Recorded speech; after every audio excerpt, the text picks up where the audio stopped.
ठाकरेंच्या शिवसेनेचे माजी खासदार विनायक राऊत यांच्यावर गुन्हा दाखल झालाय। विनायक राऊत यांच्यासह कुटुंबाविरोधात सुद्धा गुन्हा दाखल झालाय। सून गिरिजा राऊत यांच्या तक्रारीवरून पोलीस ठाण्यामध्ये गुन्हा दाखल करण्यात आलेला आहे। जादूटोणा विरोधी कायद्याअंतर्गत राऊत कुटुंबाविरोधात गुन्हा नोंद करण्यात आला। गोमूत्र प्यायला देऊन डोक्यावरील केस उपटल्याचा राऊत कुटुंबावर आरोप आहे। राऊत कुटुंबासह फिरोज बाबा, काझी बाबा विरुद्धही गुन्हा दाखल करण्यात आला।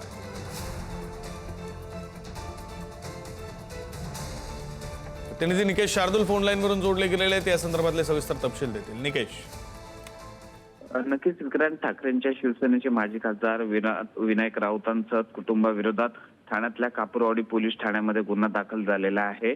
आणि हा गुन्हा जो आहे तो त्यांची सून गिरिजा राऊत यांच्या कुटुंबांनी हे गंभीर आरोप जे आहेत ते विनायक राऊत यांच्या कुटुंबावरती केलेले आहेत। जादूटोणा विरोधी कायद्याअंतर्गत हा गुन्हा जो आहे तो दाखल करण्यात आलेला आहे। त्यांची जी सून आहे गिरिजा राऊत यांनी गोमूत्र प्यायला दिले आणि डोक्यावरील केस उपटल्याचा आरोप जो आहे तो विनायक राऊत यांच्या कुटुंबावरती केलेला आहे। त्यामुळे हा गुन्हा जो आहे तो दाखल झालेला आहे। मात्र या संपूर्ण तक्रारीमध्ये आता नेमकं काय काय म्हटलेलं आहे याकडे पाहावं लागणार आहे। हा गुन्हा दाखल झाल्याच्या नंतर नेमकी आता काय कारवाई होते हे पाहणं देखील तितकंच महत्त्वाचं असणार आहे।